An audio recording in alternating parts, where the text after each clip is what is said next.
Hello friends, ನಮಸ್ತೆ. Welcome back to Neelu cooking. Hotel ಸ್ಟೈಲ್ನಲ್ಲಿ beetroot ಕುರ್ಮಾನ ಯಾವ ರೀತಿ ಮಾಡ್ಕೊಳ್ಳೋದಂತ ತೋರಿಸ್ಕೊಡ್ತಾ ಇದ್ದೀನಿ. ಚಪಾತಿ, ದೋಸೆ, ಅದೇ ರೀತಿ ಪೂರಿಗೆ ತುಂಬ ಚೆನ್ನಾಗಿರುತ್ತೆ. ಅನ್ನಕ್ಕೆ ಸೈಡ್ ಡಿಶ್ ಆಗಿ ಕೂಡ ತಿನ್ಕೋಬೋದು.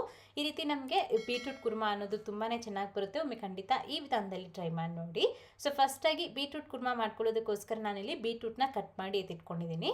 ಈ ರೀತಿ ಈ ಸೈಜ್ ಪೀಸಸ್ಗೆ ಕಟ್ ಮಾಡ್ಕೊಳ್ಳಿ. ನಾನಿಲ್ಲಿ ಒಂದು 1/4 kg ಆಗುವಷ್ಟು ಬೀಟ್ರೂಟ್ ತೊಗೊಂಡಿದ್ದೀನಿ.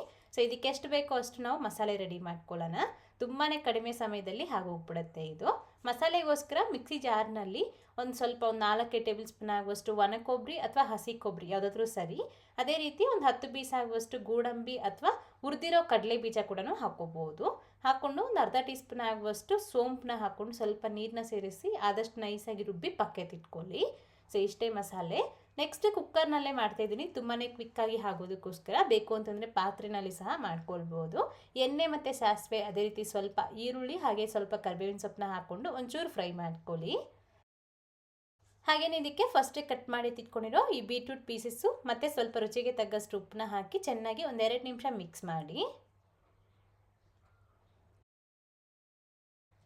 ಮಿಕ್ಸ್ ಮಾಡ್ಕೊಂಡಿದ್ದ ನಂತರ ಇದಕ್ಕೆ 1-2 ಗ್ಲಾಸ್ ಆಗುವಷ್ಟು ನೀರನ್ನ ಸೇರಿಸ್ಕೊಂಡು ಲಿಡ್ನ ಕ್ಲೋಸ್ ಮಾಡಿ 1-2 ವಿಸಿಲ್ ಹಾಕಿಸ್ಕೊಳ್ಳಿ. ಅಂದರೆ ನಮಗೆ ಬೀಟ್ರೂಟ್ ಅನ್ನೋದು ಬೇಯಬೇಕಷ್ಟೇ.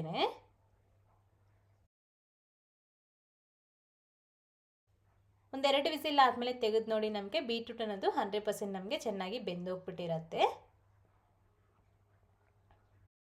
ಈ ಥರ ಸಾಫ್ಟಾಗಿ ಬೆಂದಾದಮೇಲೆ ಇದಕ್ಕೆ ಮತ್ತೆ ಒಂದು 1/4 ಟೀ ಸ್ಪೂನ್ ಆಗುವಷ್ಟು ಧನಿಯಾ ಪುಡಿ, ಹಾಗೆ ನಿಮ್ಮ ಖಾರಕ್ಕೆ ಎಷ್ಟು ಬೇಕೋ ಅಷ್ಟು ಖಾರದ ಪುಡಿ ಇಷ್ಟೇ ಹಾಕ್ಕೊಂಡ್ಬಿಟ್ಟು ಫಸ್ಟೇ ನಾವು ರುಬ್ಬಿತಿಟ್ಕೊಂಡಿರೋ ಈ ಕಾಯಿ ಪೇಸ್ಟ್ ಕೂಡ ಹಾಕ್ಕೊಂಡು ಚೆನ್ನಾಗಿ ಮಿಕ್ಸ್ ಮಾಡಿ ಒಂದು 5-6 ನಿಮಿಷ ಚೆನ್ನಾಗಿ ಕುದಿಸ್ಕೊಳ್ಳಿ.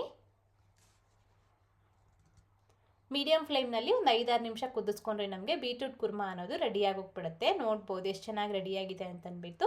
ತುಂಬಾ ಟೇಸ್ಟಿಯಾಗಿರುತ್ತೆ. ಒಮ್ಮೆ ಖಂಡಿತ ಈ ವಿಧಾನದಲ್ಲಿ ಟ್ರೈ ಮಾಡಿ, ತುಂಬ ಚೆನ್ನಾಗಿ ಇಷ್ಟ ಆಗುತ್ತೆ. ಮಾಡಿದ್ದಾದಮೇಲೆ ಹೇಗೆ ಬಂತು ಅಂತ ಮರಿದೆ ಕಾಮೆಂಟ್ ಮಾಡಿ. ಹಾಗೆ ಇವತ್ತಿನ ವಿಡಿಯೋ ಇಷ್ಟ ಲೈಕ್ ಮಾಡಿ, ನಿಮ್ಮ ಫ್ರೆಂಡ್ಸ್ಗೂ ಶೇರ್ ಮಾಡಿ. Thank you. Keep watching Neelu cooking.